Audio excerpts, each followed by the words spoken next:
Banyak orang yang rajin ibadah, sholat, zikir, tapi ketika ada majelis ilmu dia pergi, tak mau duduk. Tolong Ustaz berikan nasihat tentang pentingnya majelis ilmu dan nasihat untuk kami yang sedang berjuang. Udah itu aja aku sampaikan tiap hari. Pokoknya buat aja, tengok jamaah tabligh. Asal selesai, Assalamualaikum warahmatullahi wabarakatuh. Assalamualaikum warahmatullahi wabarakatuh. Dibukanya kita Fadail A'mal Maulana Zakaria Kandahlawi, Maulana Ilyas. Baca ya, Allah Rasulullah. Ada tak ada di situ? Sendiri dia membacakan hadis itu. Padahal jamaahnya nggak ada jin-jin Islam gitu. Orang sudah sampai pada hakikat, tak dipedulikan lagi manusia. Antum buat aja ya. Selesai, jawab satu pertanyaan. Jika sebagai anak yang kurang diberikan kasih sayang dan selalu salah di mata keluarga, bahkan label seperti dibilang tidak waras sering diucapkan keluarga, bagaimana menyikapinya Pak Ustaz? Seburuk apapun kita akan dianggap baik kalau kita berduit. Sebaik apapun kita dianggap buruk kalau tidak berduit. Pegang prinsip itu. Jadi antum dibilang tak waras, itu kan antum tak berduit. Kalau antum berduit, acara arisan nih, datang antum pakai sandal jepit, baju kaos. Apa kata orang berbisik? Ini tak waras, tak cocok, masa pakai baju? Karena antum tak berduit. Tapi kalau antum kaya berduit, datang antum pakai baju kaos oblong, apa kata mereka? Memang rendah hati. Ya. Jadi kalau idza urifas sabab batalal ajab, kalau tahu hakikat, orang tidak bingung. Sebaik apapun antum tetap jelek karena antum tak berduit. Sejahat apapun antum tetap harus hormat kalau antum berduit. Paham? Ya kalau sudah paham itu. Jika sebagai anak yang kurang diberikan kasih sayang, selalu salah di mata keluarga, bahkan label seperti dibilang enggak waras, macam mana Pak Ustaz? Ya buktikan bahwa antum bisa. Buktikan. Bagaimana cara membuktikannya? Ya kalau kebetulan antum mau berprestasi di bidang apa? Berprestasi di bidang bisnis, berdagang. Sampai antum beruntung, sampai manusia sekarang perlu pembuktian. Orang sekarang perlu bukti. Ada cerita tentang keris kepala bayan. Burung bayan macam burung serindit. Ikon Riau burung serindit kecil, tapi dia kalau besar burung serindit, kakak tua bayan itu sepupu dua pupu itu masih keluar. Jadi judul ceritanya keris kepala bayan. Kepala keris itu dibentuk macam burung bayan. Nikah laki-laki ini dengan anak orang kaya. Ketika semua menantu kumpul, yang menantu ini ada aja salahnya. Sekarang antum udah tahu sebabnya kenapa dia salah. Tahu kan? Karena tak berduit. Datang cepat salah, datang lambat salah. Datang cepat, nah ini mau makan ini. Datang lambat, ada aja salah. Duduk di tengah salah, duduk di teras salah. Akhirnya dia mau membuktikan bahwa aku bisa. Pergi dia ke pulau, di cangkulnya pulau itu. Zaman dulu belum mengurus BPN, tak urus. Ini cerita zaman dulu. Cangkulnya pulau itu bertanam cabai, tanam timun, tanam terong, tanam, akhirnya kaya. Sesudah kaya, dibuatnya lah keris kepalanya burung bayan dari emas. Wah, sampai berita itu, walaupun tidak update status, sampai berita itu bahwa dia sudah kaya. Diundang makan sama mertua. Diundang makan, dia pun datang. Makan berjambal sudah siap. Oh, kata mertua silakanlah makan. Dicabutnya lah keris kepala bayan tadi, ditonyong-tonyongkannya lah ke piring. Apa kata dia? Bayan, kau lah yang diundang nih bayan. Makanlah bayan. Ini kepala keris. Wah, anglan yang diundang ke bayan. Makanlah. Udah saya posting itu di Instagram beberapa bulan yang lalu tentang cerita keris kepala bayan. Jadi orang-orang yang menghina-hina antum, tunjukkan bahwa antum bisa. Kalau udah paham kaidah, tak usah cari-cari. Tak usah cari-cari, kenapa aku diginikan, kenapa dia begini, kenapa? Kuncinya satu, karena kita susah. Kalau kita susah, salah aja dah kita di mata orang. Hitam kita, salah. Putih kita, salah. Tapi kalau kita berduit, betul aja kita. Hitam kita, hitam-hitam setampuk manggis, walaupun hitam dipandang manis. Ada aja. Maka buktikan bahwa diri Anda bisa. Manusia perlu pembuktian. Tapi di mata ibu kita tak pernah, karena dia memang spesial. Ibu itu memang spesial. Jika sebagai anak yang kurang diberikan kasih sayang dan selalu di mata keluarga, bahkan label seperti dibilang gak waras sering diucapkan, bagaimana menyikapinya Pak Ustaz? Cari pulau, tanam cabai, tanam bawang, tanam tomat, berusaha merantau, berhasil balik, tak berhasil jangan balik. Karena kalau tak berhasil balik lebih parah lagi, lebih dalam lagi.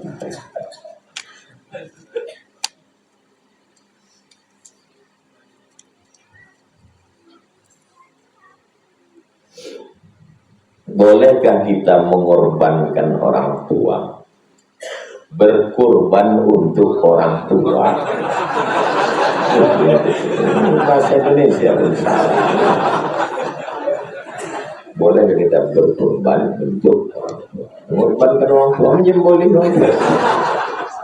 Sudah meninggal. Menurut mazhab Syafi'i,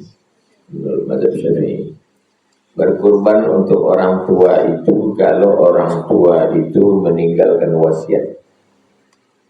Nanti kalau aku meninggal, kau korbankan. Tapi menurut mazhab Hambali, tidak perlu ada wasiat. Pokoknya asal kita berkorban. Saya tiap tahun berkorban untuk almarhum ayah saya, itu almarhum. Itu yang bisa kita lakukan. Korban. Udah saya kirim nama-nama, ini nama. Jadi silakan aja kita berkorban. Dalilnya mana? Dalilnya waktu Nabi menyembelih. Allahumma hadza an Muhammad wa ali Muhammad, ini kusembelih untuk Muhammad dan untuk keluarga Muhammad. Diambilnya satu lagi kambing. Allahumma hadza an Muhammad wa ummati Muhammad, ini kusembelih untuk Muhammad dan untuk umat Muhammad. Padahal waktu itu keluarganya sudah ada yang meninggal dan umatnya sudah ada yang meninggal. Menurut ulama, itulah dalil bahwa berkorban untuk orang meninggal dunia itu sampai. Nah, jadi ya dong, ini 2.700.000 untuk saya, ini 2.700.000 untuk emak saya. Nah, gitu. Atau dibuat satu sapi buat 7. Aden, amak den, bini den, anak den, amak den, apak den, epso den, sarden. Itulah waktu kita sudah meninggal dunia. Tak bisa menceritakannya, payah mengungkapkannya. Nantilah antum setelah meninggal orang tua antum baru paham cakap saya. Oh, itu rasanya rupanya. Apa hukumnya kami yang bekerja sebagai security keamanan hotel? Kami selalu melihat pasangan yang tidak sah menginap di sana, Sedangkan kami tak punya wewenang untuk melarang mereka check-in.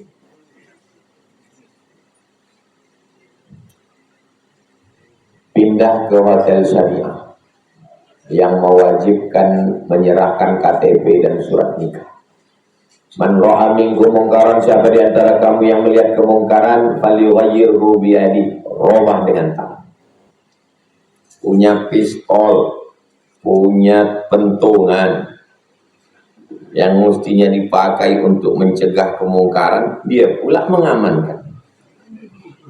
Datang pasangan, tidak laki bini ke hotel, kau punya pistol, kau punya seragam, punya tentungan, mestinya kau yang menegakkan nahi mungkar, kau pula mengamankan. Datang FPI mau menangkap, FPI itu pula yang kau tangkap. Kan bonga itu. Gara-gara apa? Hanya gara-gara digaji oleh hotel. Cari pekerjaan yang halal. Hotel yang membiarkan prostitusi, jangan kita di situ, tak tertahankan kita azabnya itu. Kecuali pilihannya cuma dua, mati atau bekerja di situ. Saya Pak Ustaz kalau tak kerja di situ mati, boleh. Sementara dapat kerja lain. Aku Pak Ustaz kalau tak bekerja aku di hotel ini mati aku Pak Ustaz. Nah, kerjalah di situ, sementara dapat kerja lain. Tapi udah 3 tahun tak resign. Yang namanya mencari kerja lain itu ada batas waktunya. Buka usaha, jualan, menjahit, macam-macam. Hidup ini yang dicari kan cuma dua, makan, pakai. Itu cuma hidup, makan, pakai. Yang dimakan busuk, yang dipakai lapuk. Habis, itulah hidup. Hakikat hidup ini cuma makan, pakai, yang dimakan busuk, yang dipakai lapuk. Habis. Itu pun berdosa pula kita. Hanya gara-gara cari makan. Kasih duit ke anak bini. Tiap hari menengok orang check-in. Salam kayaknya lah 10.000, dibisikkannya, aman kan ya Pak? Iya Pak.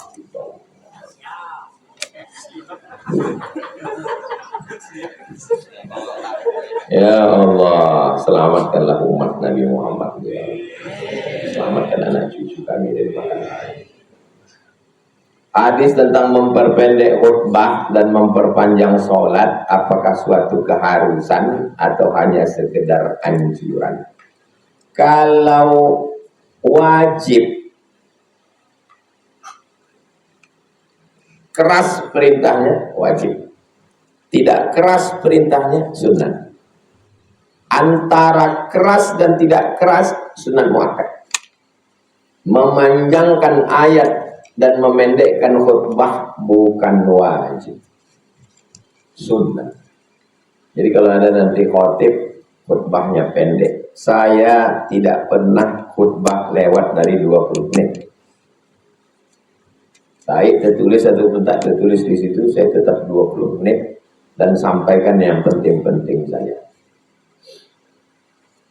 Ada orang yang tak pernah pengajian, tak pernah hadir Riyadhus Shalihin subuh, seminggu sekali itulah dia mendengarkan khutbah 20 menit. Di situ pula dia tidur. Kapan lagi dia mendengarkan? Maka kalau saya khutbah, saya keraskan suara saya sekeras-kerasnya. Dia sudah orang jangan tidur. Tidak wajib, sunnah. 2, ketika khutbah sudah mulai kita baru datang, apakah kita sholat tahiyatul masjid atau qabliyah Jumat? Nabi sedang khutbah, masuk sahabat Nabi, duduk dia, kata Nabi, berdiri engkau, wa sholli rak'ataini, sholat sunat 2 rakaat. Sholat sunatnya jangan di depan khatib, di dalam mengganggu. Sholat sunat di pinggir-pinggir, di emperan. Saya sholat sunat tahiyatul masjid atau qabliyah Jumat? Kalau tahiyatul masjid tak dapat qabliyah Jumat. Tapi kalau qabliyah Jumat dapat tahiyatul masjid. Masuk masjid, waktu tinggal 2 menit. Kalau tahiyatul masjid tak dapat qobliyah subuh. Tapi kalau qobliyah subuh otomatis dapat tahiyatul masjid. Jadi kalau begitu qobliyah atau tahiyatul masjid? Bagaimana hukum khotib yang lasak ketika khutbah? Dikasih dia tongkat supaya tak lasak. Ada jenis manusia ini kalau bercakap, ada saya tamu itu kan banyak, tamu macam-macam. Ada yang modelnya dia, ada yang model begini, awak pula khawatir tercucuk. Yang lasak itu dikasih dia tongkat. Dulu tongkatnya itu tombak sama pedang, supaya tangan kita begini. Kita yang udah terbiasa tangan begini-gini kasih tasbih. Tujuan memegang tiang, memegang tongkat itu supaya tangan tak isi. Khutbah itu bukan tabligh akbar, bukan ceramah. Tengok khutbah saya, mana pernah tangan saya begini.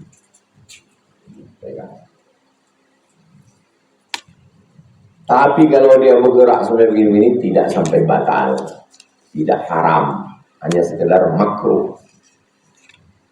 Perintahnya kuat, wajib. Perintahnya tak kuat, sunat. Larangannya kuat, haram. Larangannya tak kuat, makruh. Tak disuruh, tak dilarang, mubah. 5 hukum taklif. 1, 2, 3, 4, 5. Itu pembahasannya fikih.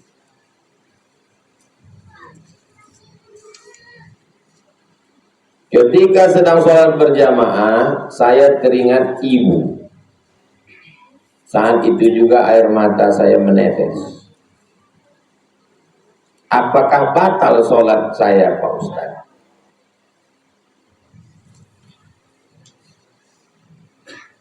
Supaya pikiran kita tidak kemana-mana, bacaan kita itu kita hamsah. Bukan jahar. Kalau jahar itu Bismillahirrahmanirrahim.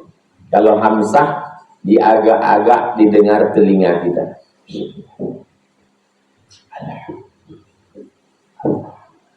Itu untuk membantu mulut membaca, telinga mendengar, masuk ke otak, masuk ke hati, sehingga dia terhalang untuk memikirkan yang lain. Nafas diatur. Allahu akbar kabira, alhamdulillahi katsira, wajjahtu wajhiya lilladzi fatara as-samawati wal arda hanifan inna sholati wa nusuki wa mahyaya wa mamati lillahi. Insyaallah kita tak ingat. Kunci pertama dibaca di mulut, didengar telinga, masuk ke pikiran, masuk ke hati, diatur nafas.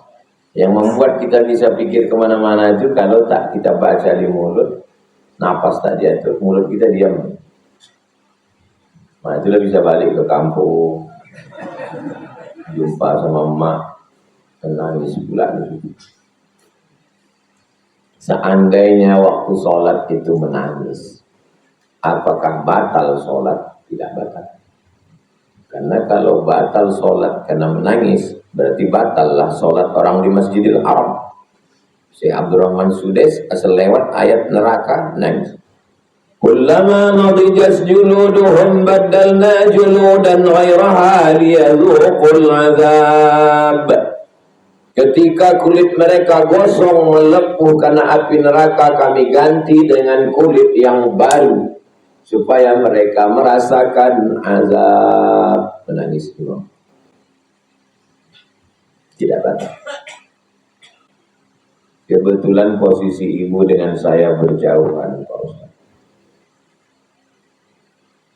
LDR, long distance relationship, hubungan jarak jauh. Siapa yang tak menangis dengan orang tua? Berarti hatinya udah beku. Berarti hatinya sudah kebas, sudah mati rasa. Orang yang tak bisa menangiskan orang tua sudah mati rasa. Bagaimana hukum orang menunda membayar hutang sementara dia mampu membayarnya? Matlul ghani zulmun. Orang yang ghani mampu tapi menunda perbuatannya zulmun, zalim. Ittaquz zulma, hindari perbuatan zalim, fa inna zulma, karena perbuatan zalim zulumatun, menjadi kegelapan pada hari kiamat. Jangan berzalim. Ya'ti yaumul qiyamati bi sholatin, ada orang yang datang nanti menghadap Allah pada hari kiamat, salatnya banyak, wasyamin, puasanya banyak, wa zakatin, zakatnya banyak, wa hajjin, hajinya banyak. Tapi ternyata qad syatama hadza, dia mencaci maki si fulan, wa qadhafa hadza, menuduh si fulan, wa akala mala hadza, memakan harta si fulan, wa daraba hadza, memukul si fulan, wa safaka dama hadza, menumpahkan darah si fulan. Ukhidat khatayahum, diambil dosa mereka, summa turihat ilaihi, dicampakkan ke dia, summa turihat finnar, dia dicampakkan ke api neraka. Jangan menunda bayar hutang. Bagi yang meminjamkan uang, kalau sudah sampai tanggalnya 1 Juni, wajib dia menagih datang. Kapan kau bayar? Wajib dia menagih. Saya pernah mendengar bahwa seseorang yang menunda membayar hutang tapi dia mampu, maka rezekinya akan terlambat. Rezekinya akan terhambat. Dzalika bi anna Allah lam yakum mughayyiran ni'matan an'amaha 'ala qaumin hatta yughayyiru ma bi anfusihim. Allah merubah nikmat yang sudah ditetapkannya. Kata Allah, ini sebenarnya untuk kau, tapi karena kau zalim, kurang. Itu makna tafsir dzalika bi anna Allah lam yakum mughayyiran ni'matan an'amaha 'ala qaum. Ini sebetulnya untuk kau, tapi karena kau zalim, kurang. Itu tetangga saya itu Pak Ustadz, kaya dia, mobilnya mewah, rumahnya besar, duitnya banyak, padahal dia zalim, aniaya, tak pernah ke masjid, tak pernah pengajian, tak pernah dekat dengan ulama. Itu bukan rezeki, itu istidraj. Kok gitu, saya mau istidraj aja lah Pak Ustaz. Memang payah lah hidup sekarang. Istidraj itu azab. Ya saya mau azab aja Pak Ustaz. Kau ini lah azab yang dikirim Allah untuk mengazab aku. Jadi bilang itu azab. Azab itu sama-sama mobil, mereknya sama, tokonya sama, tapi bisa mobil itu jadi azab, bisa jadi nikmat. Di bawah pengajian itu nikmat. Mobilnya sama, waktu parkir di Limbo Panjang nih nikmat, pas parkir di depan diskotik azab. Maka jangan parkir depan diskotik. Saya dulu ada jadwal pengajian di samping Mall SK. Karena saya tak mempedulikan parkir, saya parkir aja, datang tukang parkir. Ustaz, mana kuncinya? Saya geser. Kenapa? Saya bilang, ini karaoke Pak Ustaz. Terus kenapa? Saya bilang, iya mobil Ustaz parkir sini ditengok orang, tak sampai akal saya ke situ. Dia menjaga saya. Betul juga, kau pindahlah, saya bilang. Tempat tak dipindah, jadi foto orang. Ustaz lagi karaoke. Begitulah tukang parkir itu menjaga saya. Tapi dia pula menjaga parkir situ. Dia sayang sama kita, sama diri dia sendiri dia tak sayang.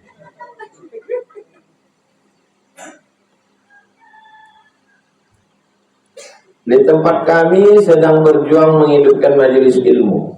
Tujuan kita ngaji Riyadhus Shalihin ini supaya nanti adik-adik mahasiswa pulang ke kampung menghidupkan majelis ilmu dengan ngaji Riyadhus Shalihin.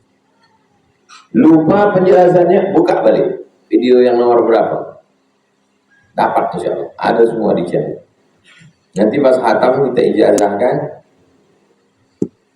ngajar di kampung, di kantor, jadi kepala dinas, jadi kepala kantor, jadi bupati, jadi wali kota, jadi camat, jadi kades, balik nanti ngaji balik, buka majelis, namanya majelis Riyadhus Shalihin, insya Allah, amin. Kami melihat masih banyak orang yang tak peduli dan tak merasa penting untuk hadir dalam majelis ilmu. Rupanya kalian pikir diri mau di jalan Kamboja ini merasa penting orang dengan ngaji ini. Kok merasa penting, mereka tak sebanyak ini kita. Terus saya merasa penting dengan mereka rupanya. Tidak. Kalau model saya ini Ustaz merajuk lah ya, udah lama berhenti pengajian. Kalau model lah saya ini Ustaz merajuk, udah lama berhenti. Saya tak peduli. Mau hujan, mau ada, mau tidak, saya ngaji terus. Kenapa Ustaz tak peduli? Karena mati pun aku bukan peduli. Rupanya kalau aku mati ditanya Allah Ta'ala, mereka menolong. Enggak. Yang ku bawa, aku kalau mati sama Allah, amal pun yang ku bawa. Untuk apa aku pikirkan mereka? Semalam datang tukang kusuk ke rumah, mengusuk beberapa jamaah. Pak, Bapak kan udah puluhan tahun mengusuk orang. Iya. Kolesterol, diabetes, gula darah, jantung koroner, kesumbat jantung, kesumbat. Apa sebetulnya penyebabnya, Pak? Dia supaya saya hindari makan. Nggak ada, Ustaz, cie saja. Apa itu? Pikiran. Siapa yang banyak pikiran? Nggak ada yang lain. Nggak, Ustaz. Pikiran. Pikiran itu membuat naik darah tinggi, kolesterol, jantung. Apa dipikirkan? Kalau saya pikirkan kenapa orang tidak datang ya? Kenapa? Oh, udah lama saya kolesterol. Apa dipikirkan itu? Yang penting kita buat aja, buat pengajian. Datang alhamdulillah, tak datang kamera menyala. Upload. Tonton orang alhamdulillah, tak ditonton tak kapan dibukakan Allah pintu hidayah. Banyak orang yang rajin ibadah, sholat, zikir. Tapi ketika ada majelis ilmu, dia pergi, tak mau duduk. Tolong Ustaz berikan nasihat tentang pentingnya majelis ilmu dan nasihat untuk kami yang sedang berjuang. Udah itu aja gue sampaikan tiap hari. Pokoknya buat aja. Tengok jamaah tabligh. Asal selesai, Assalamualaikum warahmatullahi wabarakatuh. Assalamualaikum warahmatullahi wabarakatuh. Dibukanya kita Fadail A'mal. Maulana Zakaria Kandahlawi, Maulana Ilyas. Baca Allah Rasulullah. Ada tak ada di situ? Sendiri dia membacakan hadis itu. Padahal jamaahnya enggak ada jin-jin Islam gitu. Orang sudah sampai pada hakikat tak dipedulikan yang dari manusia. Antum buat aja mereka. Selesai buat mereka. Walaupun satu hadis. Beramal karena manusia itu letih. Beramal karena manusia itu lelah. Mudah-mudahan kita lillah. Sholat zuhur ketiduran. Sadar waktunya asar. Sholat yang mana yang dulu saya laksanakan? Qadha dulu atau sholat asar? Tidak wajib sholat asar. Bangun asar kan? Tak wajib sholat asar. Karena sudah kafir. Menurut mazhab Hambali. Menurut mazhab Hambali, orang yang meninggalkan sholat kafir. Jadi kalau bangun di asar, aku sholat apa ya? Kau tak wajib lagi sholat. Karena kau udah kafir. Udah lock up. Menurut mazhab Hambali. Menurut mazhab Syafi'i, dia fasik, belum kafir, fasik. Maka dia sholat asar. Habis itu dia sholat qadha. Tapi jangan gara-gara ini kalian qadha. Istiqomah. Bisa pula ketiduran sampai tak sembahyang. Tak ada rupanya jam yang bisa menyipak, meninju, menyundul. Jangan sampai tak sembahyang. Sembahyang itulah cuma menolong kita. Bini tinggal, anak tinggal, duit tinggal, kerja tinggal, semua tinggal. Yang menolong cuma sembahyang. Sembahyang itu pula ditinggalkan. La ilaha illallah Muhammad Rasulullah. Bagaimana hukumnya istri ikhlas tidak diberi nafkah karena memiliki penghasilan sendiri?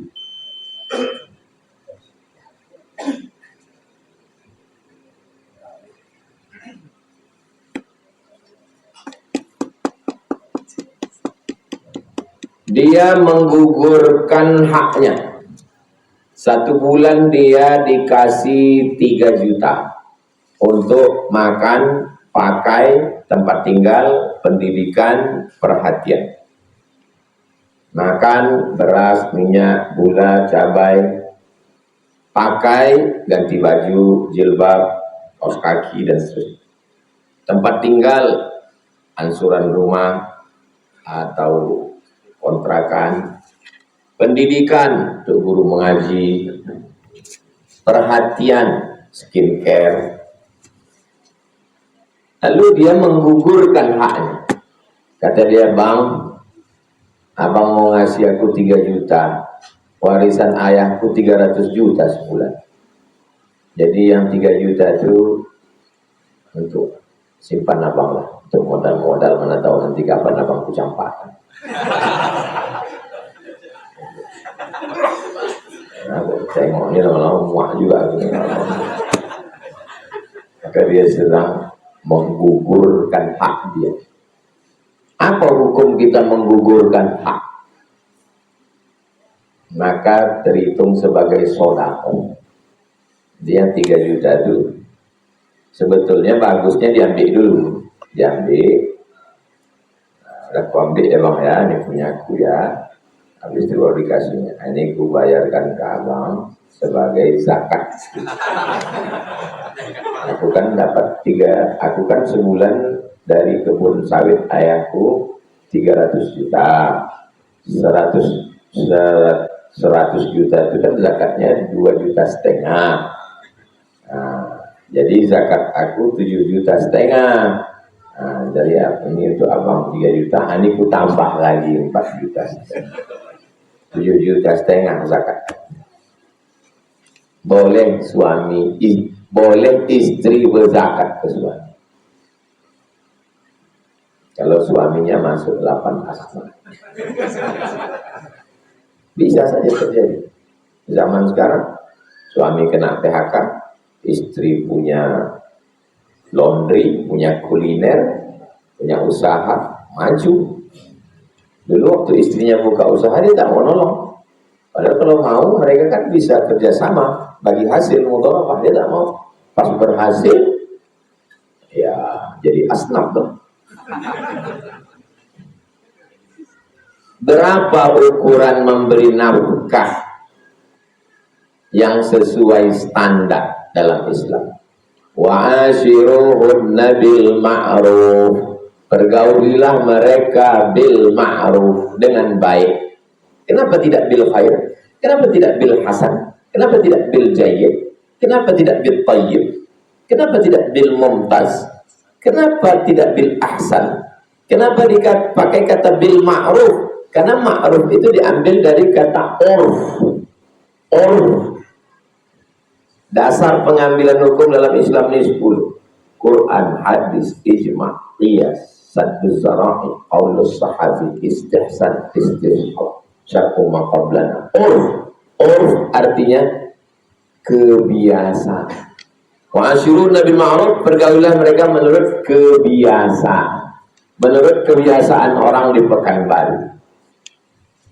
Menurut kebiasaan orang di Riau. Yang tidak standarnya terlalu tinggi dan tidak terlalu rendah.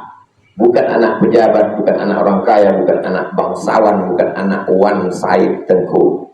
Tapi orang yang biasa. Berapa? Nah, itulah yang jadi standar. Tak sama belanja di Riau dengan di Papua. Urf kita yang di sinilah yang dipakai. Jadi tak bisa main angka nominal.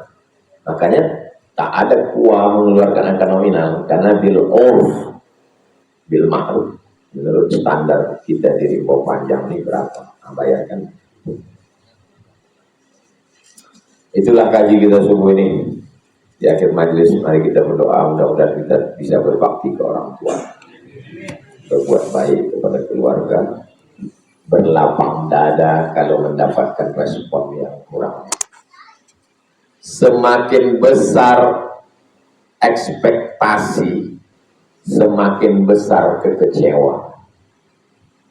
Semakin besar, semakin tinggi harapan, semakin dalam sakit hati. Maka kalau mau tidak sakit hati, jangan punya harapan. Kalau tidak mau kecewa, jangan punya ekspektasi. Beli minyak, gula, cabai, bawang, tomat, beras, bungkus, kasih. Jangan berharap WhatsApp, jangan berharap terima kasih, jangan berharap ditelepon balik. Anggap macam membuang sampah. Datang WA-nya terima kasih, alhamdulillah. Tak datang pun kita tak menunggu. Karena kalau kita tunggu tak datang-datang, kita kecewa. Kalau kita kecewa, mulut kita bercakap. Kalau mulut kita bercakap, pahala hilang, beras sudah melayang. Dapat dosa pula lagi. Itu gara-gara karena tak sanggup dulu maka saya tak nolong sampai sekarang. Salah juga. Daripada saya berdosa, Pak Ustaz. Apa beda kita dengan orang tak ngaji? Kita udah ngaji. Balik dari sini, beli beras, beli gula, beli minyak, bungkus, kasihkan ke keluarga-keluarga tak mampu. Diuji, menguji. Kalau bisa kuat, berarti berhasil kaji subuh. Kalau tak kuat, gagal. Anda belum beruntung. Beli sembako sekali lagi. Ala hadhihi niyah al-Fatihah. A'udzubillahi minasyaitonir rajim. Bismillahirrahmanirrahim. Alhamdulillah rabbil alamin arrahmanir rahim maliki yaumiddin. Iyyaka na'budu wa iyyaka nasta'in. Shiratal mustaqim. Shiratal ladzina an'amta 'alaihim ghairil maghdubi 'alaihim waladdallin. Allahumma shalli 'ala sayyidina Muhammad wa 'ala ali sayyidina Muhammad. Allahumma salli ala sayyidina Muhammad wa ala ali sayyidina Muhammadin salatan tunjina biha jami'il ahwali wal afat wa taqdilana biha jami'al hajat tutahhiruna biha jami'is sayyi'at tarfa'una biha 'indaka 'ala darajat tuballighuna biha aqsal ghayat min jami'il khairat fil hayati wa ba'dil mamat innaka sami'un qaribun mujibud da'wat ya hajat Baghfir lana dzunubana wa liwalidayna warhamhuma kama rabbayana shaghira. Allahumma ja'alna minal mutawassilin, jadikan kami orang-orang yang tetap bisa menyambung tali silaturahmi. Allahumma awsi' arzaqana, lapangkan rezeki kami supaya kami bisa berbagi ke saudara-saudara kami ya Allah. Ya Latif, ya Latif, ya Latif, Engkau yang Maha lembut, ultuf bina, lembutkan hati kami ya Allah. Allahumma ja'alna barrina li abaina, jadikan kami orang yang berbakti kepada orang tua kami. Waj'al abna'ana wa banatina barrina lana, jadikan anak-anak cucu kami berbakti pula kepada kami ya Allah. Allahumma kama jama'atana fi hadzal makanil mubarak wa jama'ana ma'al habibil mustafa fi jannatikal ula. Sebagaimana Kau kumpulkan kami subuh ini, kumpulkan kami di surga bersama Nabi Muhammad sallallahu alaihi wasallam. Allahumma khtim lana bi husnil khatimah wa la takhtim alaina bi su'il khatimah. Rabbana atina fid dunya hasanah وفي الآخرة حسنة وقنا عذاب النار وصلى الله على سيدنا محمد وعلى آله وصحبه وسلم والحمد لله رب العالمين. تقبل الله منكم